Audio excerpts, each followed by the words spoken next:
দর্শক আমন্ত্রণ জানাচ্ছি আমাদের নিয়মিত আয়োজন কেমন আছে অর্থনীতি এই অনুষ্ঠানে। আমি তৌফিকুল ইসলাম খান। এই অনুষ্ঠানে কথা বলি অর্থনীতির গতি প্রকৃতি, এর সম্ভাবনা এবং চ্যালেঞ্জ নিয়ে। দর্শক, আজকে আমরা আলোচনা করব বাংলাদেশের শ্রমবাজার এবং যে বাজেট এবং অন্যান্য অর্থনৈতিক পরিস্থিতি তা নিয়ে। আমার সাথে দুজন আলোচক এখানে আছেন উপস্থিত, তারা আলোচনা করবেন। আমার সাথে আছেন ডক্টর কাজী ইকবাল, তিনি গবেষণা পরিচালক বাংলাদেশের যে সরকারি গবেষণা প্রতিষ্ঠান বিআইডিএস, এবং আমার সাথে আছেন নাজমুল হাসান অভি, তিনি বর্তমানে কর্নেল ইউনিভার্সিটিতে সাথে যুক্ত আছেন, শ্রম অর্থনীতিবিদ। আপনাদের দুজনকেই অভিনন্দন। আপনারা জানেন দর্শক যে বাংলাদেশের কর্মসংস্থান পরিস্থিতি এখন একটু কঠিন অবস্থার ভিতরে আছে, অর্থনৈতিক পরিস্থিতি একটা চাপের ভিতরে আছে। সেইটার উত্তরণের চেষ্টা একভাবে সরকারের পক্ষ থেকে করা হচ্ছে, কিন্তু সার্বিকভাবে এটার একটা প্রভাব কর্মসংস্থানে পড়েছে। এবং আমরা যেটা অর্থবছর যেটা গেল, গত অর্থবছর 2024-25 অর্থবছর, তার প্রথম 6 মাসে আমরা দেখেছি যে প্রায় 21 লাখ কর্মসংস্থান কমে গেছে, যার মধ্যে 18 লাখই নারীদের কর্মসংস্থান। এবং সার্বিকভাবে অর্থনৈতিক পরিস্থিতিতে এক ধরনের চাপ অনুভূত হচ্ছে, কর্মসংস্থানে এটার প্রতিফলন ঘটছে। এবং সেই জায়গাটাকেই আমরা আলোচনার ভিতরে আনবো যে এই বাজেটটি আসলো এবং বিশ্ব পরিস্থিতি যা আছে, সার্বিকভাবে অর্থনীতির যে গতি আছে তা কর্মসংস্থানকে আবার এই নতুন অর্থ বছরে গতিশীলতায় আনতে পারবে কিনা। আলোচনা শুরু করবার আগে আমরা বাংলাদেশ টেলিভিশনের একটা ছোট প্রতিবেদন দেখে আসবো এবং তারপর আমরা আলোচনা শুরু করছি। বাংলাদেশ 56,000 বর্গ মাইলে সাম্য, স্বাধীনতা ও গণতন্ত্রের বিপ্লবী চেতনায় উজ্জীবিত এক দেশ। তরুণদের বারবার আত্মত্যাগেই জন্ম নিয়েছে এই নতুন বাংলাদেশ। দেশের যুব সমাজের শক্তি ও সম্ভাবনাকে জাতি গঠন ও আত্মকর্মসংস্থানের দিকে পরিচালিত করার লক্ষ্যে তারুণ্যের উৎসব নামে একটি নতুন উদ্যোগ চালু করতে চলেছে সরকার। যুব সম্পৃক্ততাকে প্রাতিষ্ঠানিকীকরণের পদক্ষেপ হিসেবে 2025-26 অর্থ বছরে দেশব্যাপী এই উৎসব আয়োজনের জন্য বাজেটে 100 কোটি টাকা বরাদ্দের প্রস্তাব করা হয়। দক্ষতা উন্নয়নে দেশের তরুণ জনশক্তিকে আভ্যন্তরীণ ও বৈশ্বিক শ্রম অনুযায়ী, চাহিদা অনুযায়ী যুগোপযোগী করে তোলার জন্য কারিগরি প্রশিক্ষণ কারিকুলাম তৈরি করে বিশ্বমানের কারিগরি প্রশিক্ষণ সনদপত্র প্রদানের ব্যবস্থা গ্রহণ করা হয়েছে। পাশাপাশি চাহিদা নিরূপণ, চাহিদা অনুযায়ী কারিকুলাম প্রণয়ন এবং কারিকুলাম অনুযায়ী শিক্ষা প্রশিক্ষণ করে জব প্লেসমেন্ট নিশ্চিত করার লক্ষ্যে শিল্প প্রতিষ্ঠান, প্রশিক্ষণ প্রতিষ্ঠান ও একাডেমিয়ার মধ্যে যোগসূত্র স্থাপনের কার্যক্রম চলমান। এসো দেশ বদলায় পৃথিবী বদলায় স্লোগানে 2025 সালে তারুণ্যের উৎসব ইতিমধ্যেই দেশ জুড়ে তরুণদের ব্যাপক উৎসাহ ও উদ্দীপনার মধ্যে অনুষ্ঠিত হয়। তরুণ উদ্যোক্তা সৃষ্টির লক্ষ্যে 100 কোটি টাকার একটি বিশেষ তহবিল গঠনের প্রস্তাবও করা হয় বাজেটে। তরুণ উদ্যোক্তাদের জন্য এমন তহবিল এবারই প্রথম। বৃহত্তর যুব উন্নয়ন কৌশলের অংশ হিসেবে সরকার সফল তরুণ উদ্যোক্তাদের জন্য ঋণের সীমা 5 লাখ টাকায় উন্নীত করেছে, যার লক্ষ্য দেশ জুড়ে আত্মকর্মসংস্থানকে আরও উৎসাহিত করা। তরুণ উদ্যোক্তা সৃষ্টির লক্ষ্যে 100 কোটি টাকার একটি বিশেষ তহবিল গঠন করার প্রস্তাব করছি। তরুণ উদ্যোক্তাদের জন্য এমন তহবিল এবারই প্রথম। জুলাই গণঅভ্যুত্থানের আহত ও শহীদ পরিবারের সদস্যদের জন্য আত্মকর্মসংস্থান সৃষ্টির প্রকল্প গ্রহণ করা হয়েছে। তরুণ যুবাদের দেশের উন্নয়নে আরও গভীরভাবে সম্পৃক্ত করার লক্ষ্যে আগামী অর্থ বছরে তারুণ্যের উৎসব উদযাপনের জন্য 100 কোটি টাকা বরাদ্দ রাখার প্রস্তাব করছি। এছাড়া জুলাই মাসের গণঅভ্যুত্থানে আহত ও শহীদ পরিবারের সদস্যদের জন্য আত্মকর্মসংস্থানের প্রকল্প নেওয়া হয়েছে বলেও বাজেট বক্তৃতায় জানান অর্থ উপদেষ্টা। নতুন শক্তিতে জ্বলে উঠেছে, তরুণদের হাত ধরে এগিয়ে যাচ্ছে বাংলাদেশ। দর্শক, আপনার প্রতিবেদনটি দেখলেন। ডক্টর কাজী ইকবাল, আপনার কাছ থেকেই আলোচনা শুরু করি। কর্মসংস্থানের পরিস্থিতি, আমরা সরকারি যে তথ্য উপাত্ত আছে তার ভিতরে আমরা দেখছি যে কর্মসংস্থান আগের থেকে কমে গেছে। অর্থনৈতিক পরিস্থিতির যদি দৃষ্টিভঙ্গি থেকে দেখি, তাহলে কি এটা মানে স্বাভাবিক পরিস্থিতির ভিতরে আছে, নাকি এটা নিয়ে আমাদের উদ্বিগ্ন হওয়ার কারণ রয়েছে যে সামনের দিনে এটা থেকে আমরা বের হতে পারবো কিনা, উন্নতি করতে পারবো কিনা? লেবার মার্কেটের যখন আমরা কথা বলি, এটা তো একটা সাপ্লাই সাইড, আসলে ডিমান্ড সাইডটা বোঝা উচিত যে আমরা এনাফ জব ক্রিয়েট করতে পারছি কিনা। সেখানেই তো আমার লেবার মার্কেটের সাকসেসটা ডিপেন্ড করে, লেবার মার্কেটের এফেক্টিভনেসটা ডিপেন্ড করে। এখন তো আমরা একটা ইন্টারিম সময়ের ভিতর দিয়ে যাচ্ছি এবং যে কোনো ইন্টারিম পিরিয়ডই ইজ ক্যারেক্টারাইজড বাই আনসার্টেনিটি, একটা আনসার্টেনিটি থাকে।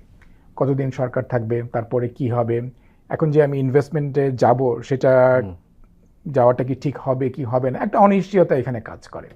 সো এই ধরনের একটা ইন্টারিম পিরিয়ডে যখন একটা অনিশ্চয়তা আছে সেখানে ইনভেস্টমেন্টটা কম হবে, এটাই স্বাভাবিক। এখানে একটা ইনভেস্টমেন্ট খুব বেশি এখানে হবে না, সবাই ওয়েট করবে, মানুষ একটু অপেক্ষা করবেন, একটু অপেক্ষা করবে, যারা একটু সবাই অপেক্ষা করছে এখানে। যারা বড় ইনভেস্টাররা তারা তো বেশি করবে, যারা ছোট ইনভেস্টাররা তারাও একটু দেখছে যে বড় ইনভেস্টমেন্টে বা এক্সপানশন এসে যাবে কি যাবে না, এক ধরনের রাশ টেনে ধরার একটা ইয়ে থাকবে এই সময়টা। হ্যাঁ, এটা খুবই স্বাভাবিক। তো সেইখানেই বলতে যাচ্ছি যে যখন আমার ইনভেস্টমেন্টটা এরকম স্লো ডাউন করে যায় সেখানে আসলে এমপ্লয়মেন্ট জেনারেশনটাও স্লো ডাউন করে যাবে সাথে সাথে, মানে এটা হওয়াটাই স্বাভাবিক।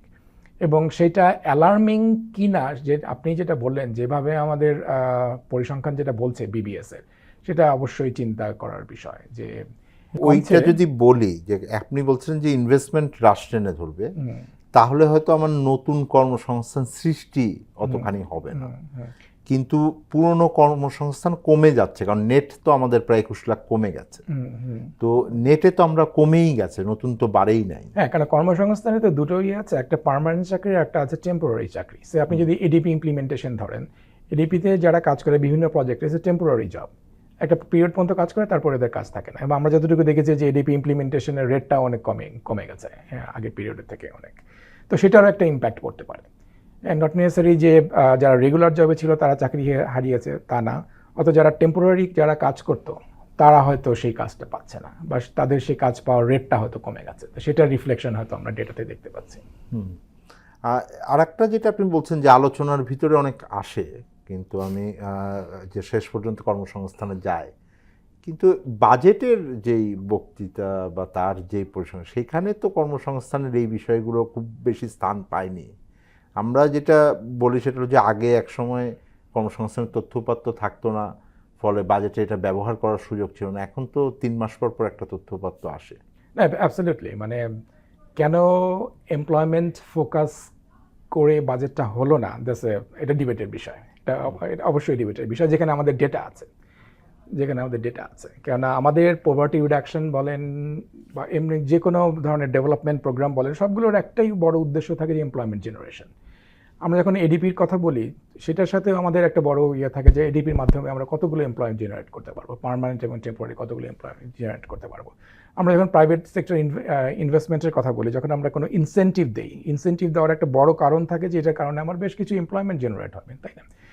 সো আমার ডেভেলপমেন্ট ডিসকোর্সের মেইন স্টে হয় উচিত আমার এমপ্লয়মেন্ট জেনারেশনটা আমি কীভাবে করবো। তো সেইটা না থাকাটা অবশ্যই চিন্তার বিষয়, দুঃখজনক। আমি নাজমুল হাসান আপনার কাছে জিজ্ঞেস করি, তথ্য উপাত্তের একটা বিষয় আছে এবং এইটার বিশ্বাসযোগ্যতা, সেটা নিয়ে আলোচনা হয়েছে শ্রমবাজার একটা বিশেষভাবে, কারণ আপনি একসময় আইএলওর সাথে কাজ করেছেন দীর্ঘদিন। আইএলওর যেই মানদণ্ড, সেই মানদণ্ড মেনে আমরা আসলে আমাদের তথ্যগুলোকে দেখছিলাম না। তো এই সরকার আসার পরে এবং আমাদের অর্থনৈতিক শ্বেতপত্র আসার পরে আপনারা আইএলও থেকে বলেছেন এটা একটা পরিবর্তন এসেছে। এখন যেই তথ্য উপাত্ত আছে এইটাও পুরোপুরি তো মানে আগের মানদণ্ড অনুযায়ী দেওয়া হচ্ছে, ফলে মেলানো যাচ্ছে না। এই 21 লাখ হয়তো নতুন মানদণ্ডের, কিন্তু আগের পুরনো মানদণ্ডে দেখলে এটার সংখ্যা আরো বাড়বে। কিন্তু ট্রেন্ড অ্যানালাইসিস করে কি বলা যায় যে আসলে সবার মনে একটা প্রশ্ন থাকে, কোথায় কর্মসংস্থান কমছে? আমার মনে হয় ট্রেন্ড অ্যানালাইসিসে এই কারণটা যদি আসলে খুব কুইকলি বুঝতে হয়, এটা দিয়ে আসলে আরেকটু অনুসন্ধান করার তো ব্যাপার আছে।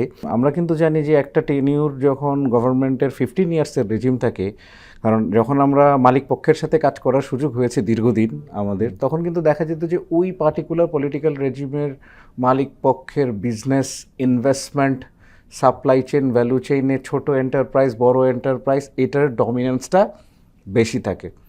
তো ওই ডমিনেন্স বেশি থাকার কারণে দেখা যায় ওইটার এমপ্লয়মেন্টও একটা ইফেক্ট থাকে, যে প্রাইভেট সেক্টর এবং মালিক পক্ষরা ব্যবসা ভালো হচ্ছে, নতুন অর্ডার, নতুন বিজনেস, এক্সপোর্ট ইম্পোর্ট। হ্যাঁ, সো যখন একটা রেজিম এভাবে ফল হয় আফটার এ লং টাইম, তখন কিন্তু আমরা দেখেছি যে অনেকেই ওই রেজিমের যারা খুব কাছের বা শুভানুধ্যায়ী বলেন, যেটাই বলেন, আমরা গোষ্ঠী স্বার্থ বলি, ওই গোষ্ঠী স্বার্থ যেটাই হোক, মানে ধরেন এই স্বার্থান্বেষী গ্রুপ বা গোষ্ঠী স্বার্থ, তাদের অনেকেরই কিন্তু ব্যবসা, বিজনেস, ইনভেস্টমেন্ট, সাপ্লাই চেইনে, মিডিয়াম এন্টারপ্রাইজ, ছোট এন্টারপ্রাইজ বা ব্যবসার পরিধি ব্লকেড হয়েছে নানানভাবে। এবং ক্ষতিগ্রস্ত হয়েছে। এবং এটা কিন্তু যখন আমরা ওয়ার্কার্স অর্গানাইজেশনের লোকজনদের সাথে ইন্টারাকশন করেছিলাম 3-4 মাস আগে একটা স্টাডির জন্য, তখন আমরা এটা বুঝতে পেরেছি যে পোর্টে বা ইনফর্মাল যে কাজগুলোতে এই ধরনের গোষ্ঠী স্বার্থান্বেষী বা যেটাই হোক, তাদের হাতে যেই ধরনের জব এবং ইনফর্মাল এমপ্লয়মেন্ট ছিল সেগুলোর ভলিউম কমে গেছে। তো সেগুলোর ভলিউম কিন্তু টেম্পোরারিলি কমে গেলে ইটস নট সারপ্রাইজিং যে এই 21 লাখ আসলে মার্কেটে নাই। 1, 2 হলো মানে Exactly. এটা তো স্পষ্ট ডেটা দিয়ে বলা স্পষ্ট যাচ্ছে না। ডেটা দিয়ে এটা অন্য ইনভেস্টিগেশন না করলে বলা যাচ্ছে না। অ্যান্ড ডেটা তথ্যপাত্রের ব্যাপারটা যেটা আমার মনে হয় এটা একটা খুব ইম্পর্টেন্ট টাইম বাংলাদেশের এই কলটা নেওয়া। একটা তো হলো আইএলওর স্ট্যান্ডার্ড ডেফিনেশন অর অল, যেমন আইএলওর স্ট্যান্ডার্ড ডেফিনেশনে যেটাকে এমপ্লয়মেন্ট বলে, যে আপনি 2 সপ্তাহের রেফারেন্স উইকে যদি ন্যূনতম 2 ঘন্টা কাজ করেন আপনি এমপ্লয়েড। এখন আমার কথা হলো সেটা বাংলাদেশের দুর্বল মতো সংজ্ঞা। সেটাও কিন্তু একটা দুর্বল সংখ্যা। দুর্বল সংজ্ঞা। এখন এটা ফলো করলেই যে আমার ডেটা স্ট্যান্ডার্ডাইজ তা কিন্তু না, না। কিন্তু আগে যেটা করতো সেটা হলো যে আপনি শুধুমাত্র মানে প্রফিট বা পেমেন্ট বা যেটা আমরা বলি যে আয়ের বর্ধক কাজ ছাড়া অন্য কাজ করলেও আপনাকে হ্যাঁ, এমপ্লয়মেন্ট ধরতো। মানে এই তথ্য উপাত্তটাকে অ্যানালাইসিস করার জন্য আইএলওর মানদণ্ড, যেহেতু আপনি আইএলওতে কাজ করেছেন একই বিষয়ের উপরে, জি জি। এইটা করতে কি বাংলাদেশ পরিসংখ্যান ব্যুরোর এত সময় লাগবার কথা যে ওই মানদণ্ডে আমরা পুরো তথ্যটা দিতে পারছি না, ফলে বলতে পারছি না যে কোন সেক্টরে জব কতখানি আছে? টেকনিক্যালি এটাতে এত সময় লাগার কথা না। মানে এটা কি পলিটিক্যাল উইলের এটা সিরিয়াসনেস পলিটিক্যাল উইলিংনেসেরই অভাব। এবং আমার কাছে সবসময় মনে হয়েছে, এটা আমি এর আগেও বলেছি, যে এই যে তথ্য উপাত্তর যেই পরিমাণ মিসইউটিলাইজেশন হয় আমাদের, এটা বরং একটা ভালো পলিসি করার থেকে আরও রিস্কি কিছু পলিসি এভিনিউ আমাদেরকে কনফিউজ করে আসলে। হ্যাঁ, সো এই যে তথ্য উপাত্ত যেটা কোয়ার্টারলি ডেটা কালেক্ট হয়, সেই ডেটাটা যখন আমার অফিসে চলে আসে, ন্যাশনাল স্ট্যাটিস্টিক্যাল অফিসে, সেটাকে প্রসেস করে সেটাকে পাবলিকলি অ্যাভেলেবেল করা, it should be matter of 2 weeks. হ্যাঁ, মানে অন্তত এক মাসের ভিতরে করা যায় না? মানে এটাকে যদি ক্লিনও করতে চান, ক্লিন করে কিছু সিম্পল মেইন অ্যানালাইসিস দিতে চান, সেটাও এক্স্যাক্টলি সেটাও কিন্তু 2-3 মাসের মধ্যেই দেওয়া যায়। কাজে এই একই প্রসঙ্গ, নীতি নির্ধারক যারা আছেন বা যারা এটাকে কাজ করছেন, তারা কি মানে গতানুগতিক পদ্ধতিতেই এগোচ্ছেন, নাকি এটার মনোযোগ নাই, প্রয়োজন বোধ করছেন? মানে ডিমান্ড সাইডটা আমরা বলি যে পলিসির ডিমান্ড সাইডটা উইক, নাকি আমরা এটা আগে তো বলতাম যে তথ্যপাত্র স্লো করে দেওয়া হতো, আমরা পেয়েছি সে তো বলতে যে সরকার চাইতো না আসার জন্য, অন্তর্বর্তীকালীন সরকার তো সেই সমস্যা থাকার কথা। এখন তো কোনো পলিটিক্যাল গভর্নমেন্ট নেই না, কিন্তু মানে এখানে যে গভর্নমেন্টের মানে ইন্টারেস্টের অভাব আছে বা তাদের মনোযোগের অভাব আছে সেটা আমি বলবো না। একটা আলাদা করে কমিটিও করা হয়েছে জাস্ট এদেরকে ওভারসি করার জন্য। এবং আমি জানি ওখানে যারা আছে আমাদের কলিগসরা আছেন ওখানে, এবং বেশ সিরিয়াসলি তারা কিছু কাজ করার চেষ্টা করছেন। তো আমার যেটা মনে হয় যে এখানে একটা বড় এফিসিয়েন্সির অভাব আছে, কারণ একটা ডেটা সাপ্লাই চেইন, হ্যাঁ, ডেটা কালেকশন থেকে শুরু করে ডেটা পাবলিশিং, আমরা একদম ওয়েল ডিফাইন সাপ্লাই চেইন, আমরা সব প্রত্যেকটা স্টেপ একদম ভালো মতো জানি, কোনটা কত সময় লাগতে পারে। আমরা নিজেরা এটা রেগুলার করছি এবং আপনারা করছেন, সবাই করছি আমরা। আমার কোনো কারণ দেখি না যে ডেটা একদম ক্লিন হয়ে যাওয়ার পর, যেটা অভি বললেন 2 to 3 উইকস ডেফিনেটলি এটা পাবলিশ হওয়া উচিত। কেন হচ্ছে না সেটা আসলে একটা বড় প্রশ্ন আমাদের। হ্যাঁ, বিশেষ করে এলএফএস এর ডেটা যেটা বললেন, যে এই ডেটার উপর ডিপেন্ড করে অনেক রকম পলিসি না হয়, অনেক কিছু ডিপেন্ড করে এই ডেটার উপরে। এই ডেটা যদি আমরা রেগুলার বেসিসে পাবলিক না করতে পারি, দেন হোয়াটস দ্য পয়েন্ট? মানে আমি কাছে যদি ওই জায়গাটাতে আসে, আপনি বলেন সাথে একটা সাপ্লিমেন্টারি প্রশ্ন, যেমন ধরেন আমাদের একটা এটা চর্চার ব্যাপার, আমরা মূল্যস্ফীতির তথ্য নিয়ে একসময় বলতাম, এখন কিন্তু যে ক্যালেন্ডার তৈরি হয়ে গেছে যে একটা মাস শেষ হলে 1 সপ্তাহের ভিতরে তারা দিয়ে দিবেন, এবং এটা কিন্তু এখন বের হয়ে যাচ্ছে। এইটা মানে একই প্রতিষ্ঠান একটা উইং করছে, আর একটা উইংয়ে না করতে পারার মানে কারণ কি টেকনিক্যাল? তো ক্যাপাসিটির কথা বললেন, এটা আমি অবশ্যই এটা পার্শিয়ালি আমি এগ্রি করি। আর আমার কাছে মনে হয় উইংগুলার একটা মানে যেটা আমি কাজ করতে যেয়ে দেখেছি, যে আসলে একটা সার্ভে যখন হয়ে যাবে, একটা আমার যখন চিন্তা ভাবনা থাকবে যে আমার ওই ডেটা পাবলিশ করা এবং অ্যাভেলেবেল করার জন্য আমাকে 3টা এজেন্সি মিলে যদি ডেভেলপমেন্ট পার্টনার পুশ না করে, তাহলে আমি দিব না। এই ব্যাপারগুলো আছে আর কি, যে কয়টা এজেন্সি যে যখন ডেটা চাইবে, যখন পুশ করবে যে আমাদের ডেটাগুলো লাগবে এবং এগুলো না হলে আমরা এই পলিসির কাজে আগাতে পারছি না, তখন ওইখান থেকে আসলে একটা রিঅ্যাক্টিভ রেসপন্স আসে। এবং এখন তো তো এই আমরা যে proactive response-টা- LFS এর যে মানে আমরা যে লেবার ফোর্স সার্ভে শ্রম বাজারে যে তথ্য আমরা সংগ্রহ করছি, এগুলো তো আমাদের সরকারি মানে নিজস্ব অবশ্যই অর্থায়ন। নিজস্ব এটা তো অর্থায়ন, এখন তো কেউ না না পয়সা দেয় না। Absolutely revenue budget. অনেক বছর ধরে আমরা কথা বলেছি যে এলএফএস এ যদি প্যানেল করা যায়, অর্থাৎ একটা স্যাম্পল একই লোক গ্রুপকে আছে। যদি ওভার দ্য ইয়ার আমরা ফলো করতে পারি, তাহলে এটার অ্যানালিটিক্যাল কাজগুলো পলিসির জন্য অনেক রিগোরাস এভিডেন্স জেনারেট করা যাবে। তো এই উপদেশটা রাখা হয়েছে, কিন্তু যেটা মজার সেটা হলো প্যানেল করা হচ্ছে একটা স্যাম্পল যেটাকে আপনি কোয়ার্টার 3-তে সার্ভে করছেন, এখন বিবিএস প্যানেল করছে সেই কোয়ার্টার 3-তে সার্ভে করা লোকজনদেরকে আবার কোয়ার্টার 4-এ করছে সার্ভে, এবং পুরো এক বছরের এলএফএসে 2টা কোয়ার্টারের মধ্যে 4টা কোয়ার্টারের মধ্যে তারা 2টা কোয়ার্টার রিপিট করে এবং এই 2টা কোয়ার্টার পর পর রিপিট করে। এখন আমার প্রশ্ন হলো যে আমি যদি যাদেরকে আজকে প্রশ্ন করে মাঠে জিজ্ঞেস করছি, 3 মাস পর যদি তাদেরকে জিজ্ঞেস করি এবং তার পরের বছর যদি আবার এই গ্রুপটা চেঞ্জ করে ফেলি, তাহলে তাহলে কিন্তু তার আসলে panel হলো 2টা কোয়ার্টারের প্যানেল দিয়ে আপনি খুব আর ওটা বেশি, panel-ও হলো এবং না, ওটা প্যানেলও হয় না, আমাদের আইডিয়াটা হলো রোটেটিং প্যানেল। Rotating panel. জি জি জি, হ্যাঁ, মানে এখন থাকবে, কয়েকদিন থাকবেন, আবার আসবে এরা, আবার চলে যাবে, আবার আসবে। জি, জি, জি, হ্যাঁ, জি। কারণ খুব অল্প সময়ের ভিতরে লেবার মার্কেট আউটকাম চেঞ্জ হয় না, যার ফলে একটা গ্যাপ দিয়ে হ্যাঁ, দিয়ে আসবে। বিশেষত যারা হয়তো মানে একেবারে অপ্রাতিষ্ঠানিক খাতে নাই, তাদের হয়তো চেঞ্জ হয় না। দর্শক, আমরা একটা ছোট বিরতিতে যাচ্ছি। বিরতির পর আমাদের কর্মসংস্থান পরিস্থিতির কথা আলোচনা করব। আমাদের সাথে থাকবেন, আমরা বিরতির পর ফিরছি।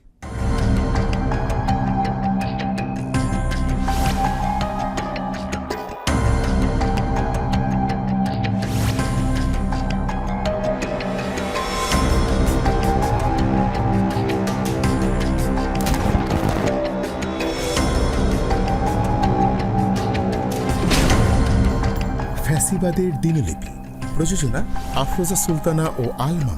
দেখবেন প্রতি রবি থেকে বৃহস্পতিবার সন্ধ্যা 7টায়। দর্শক, আবার আমন্ত্রণ জানাচ্ছি আমাদের নিয়মিত আয়োজন কেমন আছে অর্থনীতি এই অনুষ্ঠানে। আমি তৌফিকুল ইসলাম খান, কথা বলছিলাম কর্মসংস্থান নিয়ে এবং আমাদের যে বাজেট দেওয়া হলো সেই বিষয়ে আলোচনা করব। আমাদের সাথে আলোচনার জন্য রয়েছেন ডক্টর কাজী ইকবাল এবং নাজমুল হাসান অভি। ডক্টর ইকবাল, বিরতির আগে আমরা আলোচনা করছিলাম যে কর্মসংস্থানটা আপনি বলছিলেন যে বারবার আলোচনার ভিতরে চলে আসে, সাধারণ মানুষের ভিতরে অন্তত গুরুত্বপূর্ণ বিষয়।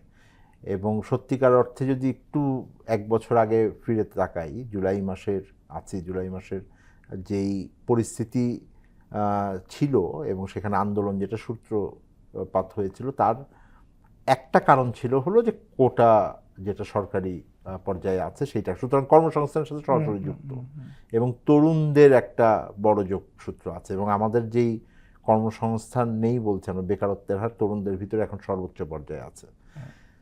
তো এই পরিস্থিতিতে যেই বাজেটটা দেওয়া হলো সেইটা কর্মসংস্থানের দৃষ্টিভঙ্গি থেকে যদি আপনি ব্যাখ্যা করেন, তাহলে আপনার কাছে কেমন লেগেছে? আমাদের লেবার মার্কেটের অনেকগুলো সমস্যার মধ্যে একটা বড় সমস্যা হলো ইউথ আনএমপ্লয়মেন্ট এবং গ্র্যাজুয়েট আনএমপ্লয়মেন্ট। গ্র্যাজুয়েট লেভেলে আনএমপ্লয়মেন্ট দেখেন, আমাদের আনএমপ্লয়মেন্টে যদি আমি লেবার ফোর্সকে ভাগ করি শিক্ষাগত যোগ্যতা অনুযায়ী, সবচেয়ে বেশি আনএমপ্লয়মেন্টের হার হলো আমার গ্র্যাজুয়েট লেভেল আনএমপ্লয়মেন্ট। এবং গ্র্যাজুয়েটদের ভিতরে যারা টার্সিয়ারি কলেজ থেকে পাশ করছে তাদের তো সবচেয়ে বেশি, প্রায় 30-40%-এর মতো টার্সিয়ারি কলেজে। ইভেন আপনি যদি টার্সিয়ারি কলেজের সাথে আপনি টিভেটের গ্র্যাজুয়েটদের তুলনা করেন, একটা টিভেট গ্র্যাজুয়েট দেখা যায় যে ওরা 1 থেকে 2 মাসের মধ্যে মোটামুটি একটা চাকরি পেয়ে যায়, হয়তো খুব মানে হাই যারা স্যালারি না, কারিগরি শিক্ষা শিক্ষায় থেকে। আছে। ঠিক একইভাবে যারা টার্সিয়ারি কলেজ থেকে যারা আসছে তারা দেখা যাচ্ছে যে 3 বছর 5 বছর পর্যন্ত ওয়েট করতে হচ্ছে মোটামুটি একটা ডিসেন্ট কাজ পাওয়ার জন্য। তো এখানেই একটা প্রশ্ন আসে যেখানে আসলে পলিসি লেভেলের ইন্টারভেনশনটা কোথায়, মানে গভর্নমেন্ট কি করছে এই ধরনের মিসম্যাচ কে মিনিমাইজ করার জন্য। তো ওই ধরনের কিছু আমরা কিন্তু এই বাজেটে দেখতে পাইনি। 2010-এ যেখানে আমাদের টার্সিয়ারি কলেজে গ্র্যাজুয়েটের সংখ্যা ছিল 1.5 মিলিয়ন, সেটা এখন 3 মিলিয়ন, জাস্ট ডবল হয়ে গেছে। এখন 15 লক্ষ থেকে 30 লক্ষ হয়েছে। হ্যাঁ, জাস্ট আমাদের টার্সিয়ারি কলেজ, বিভিন্ন কলেজে পড়ছে এরা।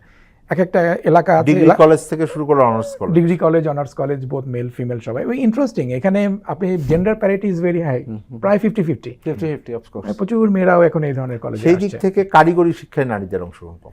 তো সেই জায়গায় আমরা ভেবেছিলাম যে এই বাজেটে অ্যাটলিস্ট কিছু একটা দিক নির্দেশনা থাকবে। দুটা ক্ষেত্রে হতে পারে, একটা হলো যে এই ধরনের টার্সিয়ারি কলেজগুলোকে আমরা কিভাবে কারিগরি শিক্ষার দিকে নিতে পারি, এক পুরোটাই ট্রান্সফরমেশন হতে পারে। আর 2, আমার এই টার্সিয়ারি এডুকেশনের ভিতরেই আমরা কি করে কারিগরি শিক্ষাটাকে ইনকর্পোরেট করতে পারি। একটা প্রজেক্ট আকারে আসতে পারে, কোনো পলিসি লেভেলে আসতে পারে, কিন্তু সেটা কোনো ইন্ডিকেশন আমরা এর ভিতরে দেখতে পাইনি।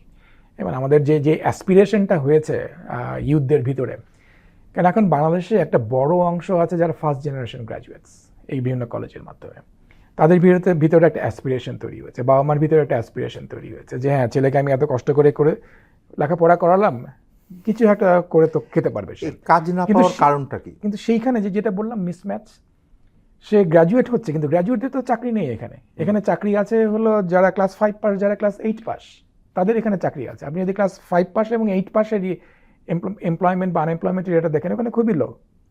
তারা কোনো না কোনো কাজ পেয়ে যাচ্ছে। এবং যারা সে ক্লাস 8 পাসের পর যারা বিভিন্ন কারিগরিতে শিখছে, তাদের এমপ্লয়াবিলিটি আরও বেশি ওখানে। তো সেখানেই একটা বিশাল পলিসি গ্যাপ আমাদের আছে, যেটার রিফ্লেকশন আমরা এই বাজেটে দেখতে পাইনি। নাজমুল হাসান নবী, এই আলোচনা তো অনেকবার হয়েছে যে শ্রমবাজারে চাহিদা যোগানের ভিতরে একটা তারতম্য রয়েছে এবং এটা মিলছে না। একদিকে আমরা ওই যেটা ডক্টর কাজী ইকবাল বলার চেষ্টা করলাম, আমরা প্রচুর স্নাতক পর্যায় থেকে হয়তো বের হয়ে আসছেন বা কেউ কেউ মাস্টার্সও করছেন, কিন্তু সেই অর্থে তাদের চাকরি নেই। একটা এমপ্লয়মেন্ট পলিসি আছে বাংলাদেশে, এই এমপ্লয়মেন্ট পলিসিতে আসলে কি আছে এগুলো সম্পর্কে বলা? এমপ্লয়মেন্ট পলিসি 2022 সালে যেটা করা হয়েছে তৌফিক ভাই, মানে ওইটা is another skills development policy. ওখানে ডিমান্ড সাইডের কোনো কিছু নাই।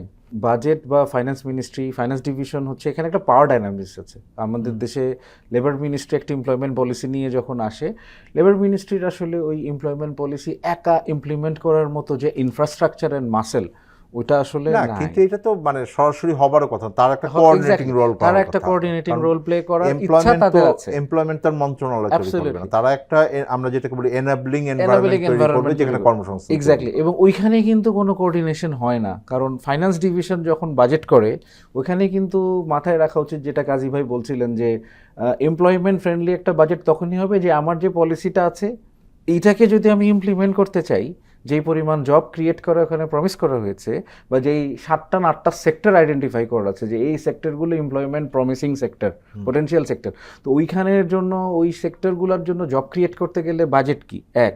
2 হলো যে এডুকেশন মিনিস্ট্রির সাথে একটা কোহেরেন্স রাখা, যে আমি কি আসলে টার্সিয়ারিতে বেশি ফান্ড অ্যালোকেট করব নাকি আসলে টেকনিক্যাল ভোকেশনাল এডুকেশনে অ্যালোকেট করবো, এবং অ্যালোকেট করলে সেটা কি অ্যাডমিনিস্ট্রেটিভ অ্যান্ড ইনফ্রাস্ট্রাকচার কস্ট নাকি হিউম্যান রিসোর্স কস্ট এবং স্কলারশিপ দেওয়া, স্টুডেন্টদেরকে এমপ্লয়মেন্ট বেনিফিট দেওয়া, যে আচ্ছা আমি ডিপ্লোমা পাস করার পর সে 6 মাস চাকরি খোঁজার জন্য একটা টোকেন পাবে, জব সার্চ অ্যাসিস্ট্যান্স পাবে বাজেট থেকে। কারণ মানুষ কিন্তু 6 মাস 7 মাস চাকরি খোঁজার পর না পেলে ফ্রাস্ট্রেটেড হয়ে সে তাকে লেবার মার্কেট থেকে উইথড্র করে। এই প্রবণতা কিন্তু অনেক, এবং ডেভেলপিং কান্ট্রিতে আরও বেশি। সো আমার কাছে মনে হয় তৌফিক ভাই, দুটো জিনিস, স্কিল মিসম্যাচটা একটু পরে বলবো, বাট আমার মনে হয় এই পুরো বিষয়গুলোর মধ্যে না আমাদের যে ম্যাক্রো ইকোনমির যেই কনফাউন্ডিং ফ্যাক্টর বা ইনফ্রাস্ট্রাকচার, এইটার সাথে লেবার মার্কেটের কোনো সিনার্জি নাই। মানে আসলে আমরা সামষ্টিক অর্থনীতির নীতিতে আসলে আপনি বলছেন কর্মসংস্থানের জায়গা না জায়গা নাই এবং কোনো সিনার্জি নাই। কারণ আমি যখন ফিসকাল স্পেস ঠিক করি যে একটা দেশের পাবলিক ফাইন্যান্সিয়াল স্পেস কেমন, প্রাইভেট ফাইন্যান্সিয়াল স্পেস কেমন, ইভেন আমার সেন্ট্রাল ব্যাংকের মনিটরি ফিসকাল পলিসিতেও কিন্তু labour market should be reflected, কারণ ওইটা দ্বারা অনেক এফেক্টেড হয়।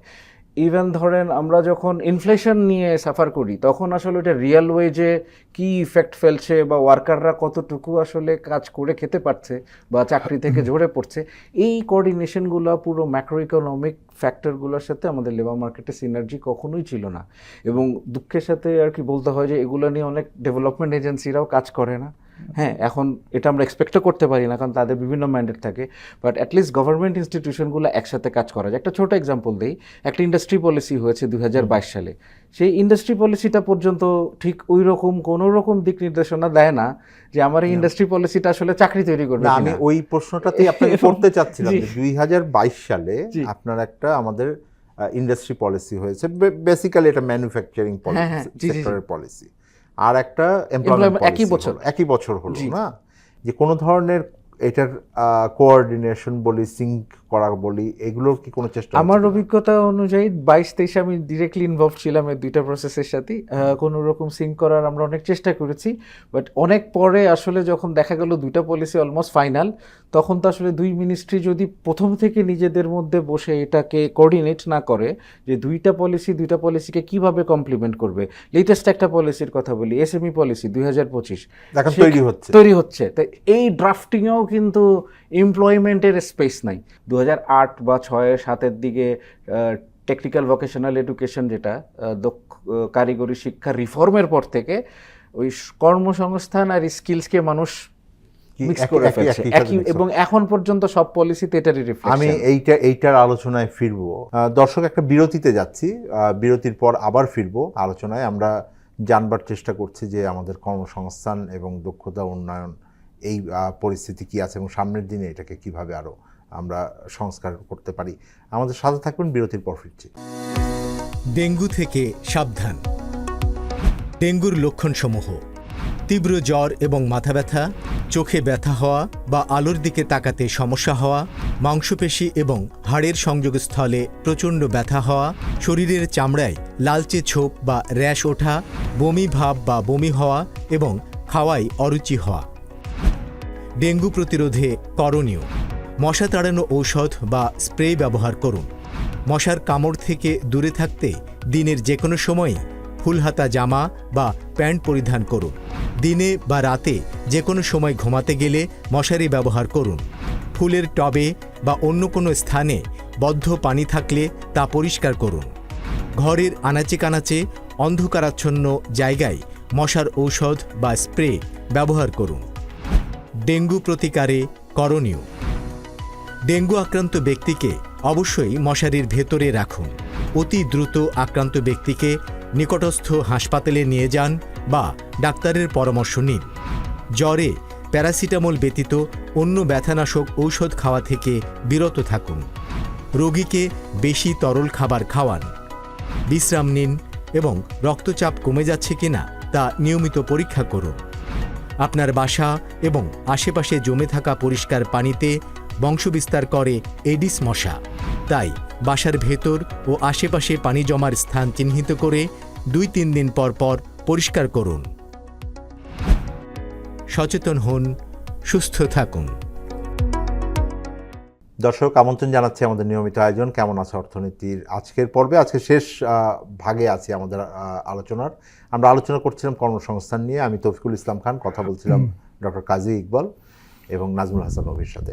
একটা বড় সমালোচনা আমরা করি, সেটা হলো যে ব্যক্তি খাতের উদ্যোক্তাদের সাথে এই দক্ষতা উন্নয়নের যারা আছেন, এটা কারিগরি শিক্ষার মাধ্যমে এবং বিভিন্ন ইনস্টিটিউটের মাধ্যমে, এইটার যুক্ততা নাই। তো এই প্রোগ্রামকে যদি সামনে সংস্কারের কথা বলি, যদিও আমাদের ওই সেই অর্থে শিক্ষার সংস্কার কমিশন কিছু হয় নাই বা ওইটার মনোযোগের ভিতরে নাই, কিন্তু এইটা কতখানি গুরুত্বপূর্ণ হবে? ওই টেকনিক্যাল ভোকেশনাল এডুকেশন যে এনএসডিএ পলিসিগুলো করে, ওখানে যে ন্যাশনাল কোয়ালিফিকেশন ভোকেশনাল ফ্রেমওয়ার্কগুলো আছে 1 থেকে 6, তো ওখানে অনেক স্ট্যান্ডার্ড, ওই 180 ঘন্টার ট্রেনিং, 360 ঘন্টার ট্রেনিং, হ্যাঁ, those are standard and very good and standardisation অনুযায়ী খুবই অ্যাকসেপ্টেবল গ্লোবালি, হ্যাঁ। কিন্তু সমস্যাটা কোথায় হয়? সমস্যাটা হয় যেখানে যেই দেশে লেবার সাপ্লাই এত বেশি এবং anywhere you can find cheap labour, যেটা দিয়েই আমাদের বড় বড় ম্যানুফ্যাকচারিং আসলে অনেক তাড়াতাড়ি দাঁড়াতে পেরেছে। On the job training is very important and most important. এবং ওইখানে কিন্তু আপনি একজন যে চাকরি খুঁজবে তাকে 360 ঘন্টা 180 ঘন্টা ট্রেনিং দেওয়ার মতো যেই অপেক্ষা করার যে সুযোগটা, যে সে কতক্ষণ এই ট্রেনিং নিবে, কত টাকা সে খরচ করবে এবং সেটার রিটার্ন সে কত তাড়াতাড়ি ইন্ডাস্ট্রিতে জব পাবে, সেইখানে কিন্তু এমপ্লয়ারদের সাথে কথা বলতে গেলে দেখা যায় যে তারা প্রেফার করে 2 সপ্তাহের একটা ছোট্ট টাস্কের ট্রেনিং নিয়ে চলে আসবে ফ্লোরে 3 মাস কাজ করতে করতে তারা শিখাবে তাদের ফ্যাক্টরিতে যেই প্রোডাক্টগুলো তারা প্রডিউস করে। এবং আরেকটা প্রবলেম হলো যে আমাদের ওই ডুয়াল ভোকেশনাল ট্রেনিং সিস্টেমটা নাই, যে আচ্ছা আপনি 2 মাস তাকে ট্রেনিং দিলেন ক্লাসে, তারপর তাকে 3 মাস অ্যাপ্রেন্টিসশিপে পাঠান এবং অ্যাপ্রেন্টিসশিপের জন্য আপনি এমপ্লয়ারকে কিছু ইনভেস্ট করতে বলেন, যে কারো যদি বেতন হয় 20,000, হয়তো যে অ্যাপ্রেন্টিসশিপে আছে তাকে সে 8,000 দিবে মাসে, যেহেতু সেই কাজটা শিখছে। তো হয়েছে যেমন এডিবির সাথে অনেক বড় একটা প্রোগ্রাম, ওইখানের একটা প্রবলেম হলো তৌফিক ভাই, আমি বলি যে এই ট্রেনিং সেন্টারগুলোর সাথে পার্টনার করে করা হয়, পাবলিক ট্রেনিং সেন্টারগুলো তো বেশিরভাগ বাজেট চলে যায় ইনফ্রাস্ট্রাকচার, ওই ইকুইপমেন্ট, টুলস, ল্যাব, এগুলোতে বাজেট বেশি স্পেন্ড হয়। আর যেগুলো প্রাইভেট ট্রেনিং সেন্টার, যখন ট্রেনিং প্রোগ্রাম শেষ হয়ে যাবে, যখন চাকরিতে কিছু মানুষ চলে যাবে, তার 5-7 বছর পর যখন প্রজেক্ট ইভ্যালুয়েশন করতে যাবেন, 70% ট্রেনিং সেন্টারকে আপনি খুঁজে পাবেন না। ওরা ওই প্রোগ্রামের ওই যে প্রজেক্টকে কেন্দ্র করে এগুলো ডেভেলপ, প্রজেক্টকে কেন্দ্র করে ডেভেলপ করেছে, প্রজেক্টের সাবসিডি শেষ, পয়সা দেওয়া শেষ, পার ট্রেনি, ওই এনজিও ট্রেনিং সেন্টারও শেষ। আচ্ছা, সো এই জন্য সাস্টেনেবল না মডেলটা।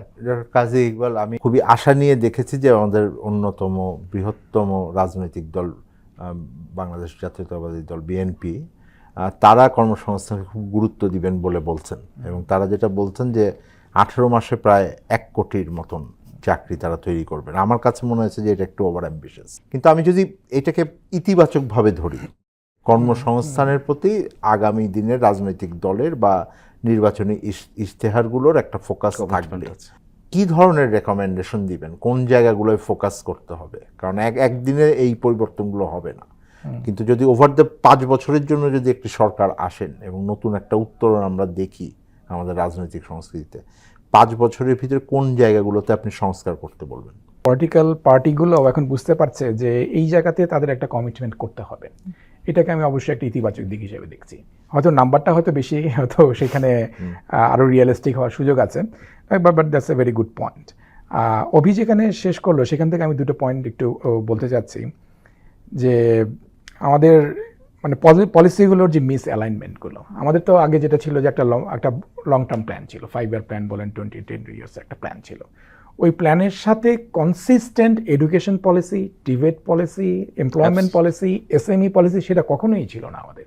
আমি যদি একটা করি যে আমাকে নেক্সট 5 ইয়ার্সে আমার গ্রোথ হবে 5 বা 6%, ঠিক আছে, আমি কিভাবে গ্রো করব সেটা মোটামুটি একটা ধারণা আছে, কিন্তু সেটার জন্য আমার কতজন ইঞ্জিনিয়ার লাগবে, কতজন ডিপ্লোমা ইঞ্জিনিয়ার লাগবে, কতজন আমার টেকনিশিয়ান লাগবে, তার একটা মোটামুটি একটা ক্যালকুলেশন কিন্তু করা যায়, কিন্তু এই ক্যালকুলেশনটা কেউ আমরা করিনি কখনো। 3টি 5 বছরের মানে পঞ্চবার্ষিক পরিকল্পনার মধ্যে দেখেছি 3টির কোথাও ম্যাক্রো ফ্রেমওয়ার্কের ভিতরে এমপ্লয়মেন্ট টার্গেট নাই। হ্যাঁ, সো আপনি তো আরো এটাকে বিভাজিতভাবে চাচ্ছেন। অ্যাবসলিউটলি, কিন্তু ওই জায়গাগুলো খুব ইম্পর্টেন্ট। হ্যাঁ, যে আমি একটা গ্রোথের একটা প্রজেকশন করছি, কিন্তু সেটার জন্য আমি কিভাবে ওই জায়গায় পৌঁছাবো সেই রাস্তাটা কিন্তু কেউ ভালো মতো বাতলে দিতে পারেনি আমাদের, এবং সেখানে আমাদের ওই সিনার্জিটার অভাব, যেটা বারবার বলছে আর কি।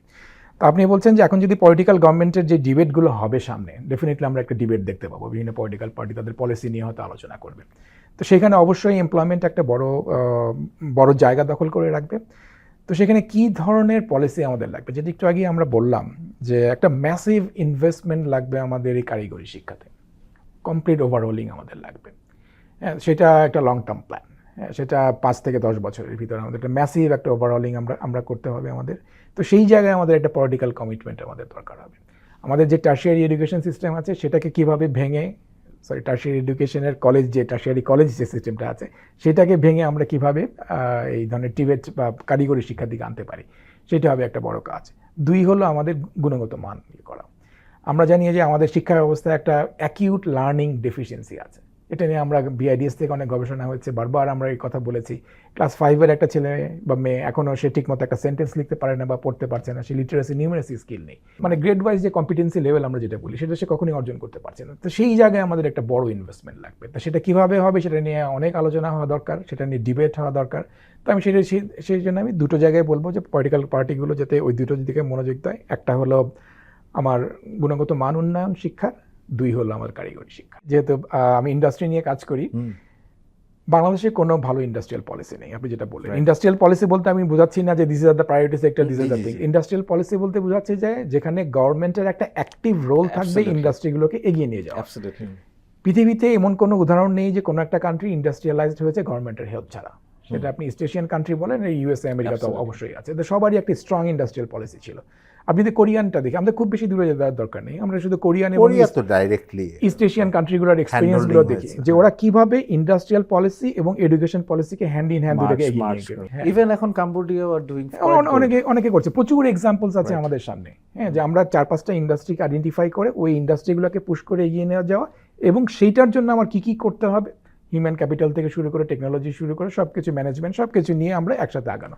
আমরা সেই আগে holistic যেটা policy দেখেছি তে আমাদের কাজী অভাব ভাই, আছে। সেটা হলো যে ইন্ডাস্ট্রি হয়েছে কিনা জানি না, কতগুলো মানে ক্রনি ক্যাপিটালিজম তৈরি হয়েছে, কিছু গোষ্ঠী স্বার্থে রেখে কতগুলো পুঁজিপতিকে এই ধরনের সহায়তা হয়তো দেওয়া হয়েছে, কিন্তু সেক্টর অনুযায়ী খাত ভিত্তিকভাবে ইন্ডাস্ট্রি ভিত্তিকভাবে এইটা সরাসরি হয়নি। না না না, যেমন ইলেকট্রনিক্সের ক্ষেত্রে 2-একটা ইন্ডাস্ট্রি হতে করেছে, কিন্তু আমাদের ইলেকট্রনিক্স সেক্টরে আমরা কোথায় যাব, 5 বছর পর আমরা কি বানাবো, 10 বছর পর আমরা কি বানাবো, সেটার কোনো প্ল্যান নেই। আমাদের মতো কান্ট্রিতে যেখানে একটা বড় ডোমেস্টিক মার্কেট আছে, এখানে কিন্তু আমাদের একটা সুযোগ আছে এখানে। ইভেন পাকিস্তান এখন ইলেকট্রিক ভেহিকেল যেগুলো বাস বানাচ্ছে, ইলেকট্রিক বাস বানাচ্ছে পাকিস্তানের, হ্যাঁ, ওরা চায়নার সাথে হেল্প নিয়ে, এবং অনেক দেশই আছে যাদের ডোমেস্টিক মার্কেট বড়, সেখান থেকে যেটা হয় সুবিধা যে ডোমেস্টিক মার্কেট থাকার ফলে আপনি অনেক কিছু শিখতে পারেন। ডোমেস্টিক মার্কেটে তার টার্গেট করে আপনি অনেক কিছু শেখেন, একটা পর্যায়ে আপনার যখন দক্ষতা অর্জন হবে তখন আপনি বাইরের মার্কেটে আপনি যাবেন। সেই সুযোগটা আছে, সেই সুযোগটা আমরা কেন কাজে লাগাতে পারছি না, সেটা একটা দুঃখতা। তো সেইটা যদি আমরা ডোমেস্টিক মার্কেটকে কাজে লাগিয়ে যদি আমরা ইন্ডাস্ট্রিয়াল সেক্টরকে আগে নিতে পারি, সেখানে আমাদের এমপ্লয়মেন্ট প্রবলেমের সবাই আমাকে বলবেন যে ডিম আগে না মুরগি আগে, মানে আসলে ওই দক্ষ মানুষ আছে কিনা এইটা একটা বড় চিন্তার জায়গা হয়। যেমন অনেকেই বলেন যে চায়নায় যদি এখন যুক্তরাষ্ট্রের সাথে চায়নার একটা টেনশন চলছে, ওখান থেকে চায়না বিভিন্ন জায়গায় ইনভেস্ট করতে আসে, ভিয়েতনাম একটা বড় জায়গা নিয়েছে, ভারতে এখন আইফোন তৈরি হচ্ছে, ওখানে নাকি মানে চায়নাতে পথে পথে আপনি ইঞ্জিনিয়ার পাবেন। আমার এখানে কি আমি আগে ইঞ্জিনিয়ার তৈরি করব তারপর ইনভেস্টমেন্ট আনবো, না ইনভেস্টমেন্ট আসবে এই জন্য তৈরি করবো, কীভাবে হয় জিনিস? আমার কাছে মনে হয় আমাদের বাংলাদেশের লেবার মার্কেটে মেইন সমস্যাটা is coming from demand side. আপনি জব আনেন, সবাই পড়ালেখা করে ওই স্কিল শিখবে। আজকে আপনি মার্কেট উইল রেসপন্ড টু ইট। হ্যাঁ, আজকে গুগলের একটা অফিস দেন, সবাই ইঞ্জিনিয়ার, ওই ডেটা অ্যানালিটিক্স পড়বে বা কোডিং শিখবে। আপনি Booking.com-এর একটা অফিস যেটা এখন ইন্ডিয়াতেও আসবে বা এসেছে, আমাদের এখানে দেন, এখানকার যারা ডিপ্লোমা কম্পিউটার ইঞ্জিনিয়ার তারা ওইখানে জব পাবে।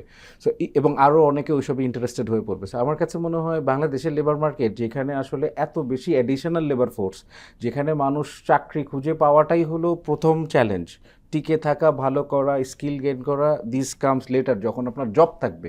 এবং আপনি যদি ওয়ার্কিং পভার্টি নিয়ে তো আপনি জানেন যে যেই পরিমাণ মানুষ জব করে, এদের একটা বড় পোর্শন ওয়ার্কিং পভার্টির মধ্যে থাকে, মানে দরিদ্র থেকে। হ্যাঁ, তো তাদের তো আসলে ভাই টিকে থাকা, দিনে খাওয়াটা হলো চ্যালেঞ্জ, অথচ তারা এমপ্লয়েড। সো এই প্রবলেম সলভ করার প্রথম এবং সবথেকে ইম্পর্ট্যান্ট উপায় হলো ওই ডিমান্ড সাইড। এবং সে কারণে আমার মনে হয় ম্যাক্রো ইকোনমির যে ইনফ্রাস্ট্রাকচারটা, এই private sector investment, tax revenue collection, এই প্রত্যেকটা জায়গায় যদি এমপ্লয়মেন্ট এবং লেবার মার্কেট কম্পোনেন্টগুলা না থাকে, then we miss out this opportunity যে জব ক্রিয়েশনের ক্ষেত্রে হাই আমব্রেলা লেভেল পলিসিগুলার ইনফ্লুয়েন্স কেমন হবে। আপনাদের দুজনকেই ধন্যবাদ। আলোচনা শেষ করতে হচ্ছে। দর্শক, কর্মসংস্থান নিয়ে আলোচনা হচ্ছিল, যে অর্থনীতি চাপের ভিতরে আছে, কর্মসংস্থানে তার ছায়া সরাসরি পড়েছে, এবং আমরা দেখেছি যে নতুন কর্মসংস্থান, নতুন আত্মসৃষ্টি তেমন একটা হয়নি, বরং কর্মসংস্থান কমে গেছে, এবং এই চাপের ভিতরে আমরা নতুন অর্থ বছরে আসলাম। সুতরাং সেই জায়গাটা থেকে আমাদের সামষ্টিক অর্থনীতি এবং অর্থনীতির ভিতরে বিনিয়োগ পরিস্থিতিকে আরও সংহত করার কথা বলেছেন। আমাদের আলোচকরা গুরুত্ব দিয়েছেন যেন আমাদের যেই শ্রমবাজারের ভিতরে যে চাহিদা এবং যোগানের মধ্যে সামঞ্জস্য তৈরি করা, এবং দিন শেষে আমার যে শ্রম বাজারে যারা আসছেন তাদের যে ধরনের দক্ষতা নিয়ে আসতে হবে, সেই বিষয়টায় মনোযোগী হওয়ার জন্য আমাদের শিক্ষা ব্যবস্থার ভিতরে একটা বড় পরিবর্তন দরকার হবে। এবং সামনে রাজনৈতিক সরকার আসার জন্য যেই নির্বাচন হবে, সেই নির্বাচনী ইশতেহারে তারা এই বিষয়গুলোকে গুরুত্ব দিবেন, সেটাই আমরা আশা করছি। এবং নীতি মনোযোগের ক্ষেত্রে কর্মসংস্থান একেবারে কেন্দ্রে থাকবে, এটাই মূল আমাদের আলোচনা জায়গা থাকবে, এইটাই আমরা আশা করি। কারণ বাংলাদেশের দিন শেষে একটি শ্রমঘন দেশ, এবং জনগণের জন্যই যে কোনো নীতি বা রাজনীতি হওয়া উচিত। দর্শক, আমাদের সাথে থাকবার জন্য অনেক ধন্যবাদ। আমরা আবার আমাদের অনুষ্ঠানে আগামী সপ্তাহে ফিরবো, জানতে চাইবো কেমন আছে অর্থনীতি।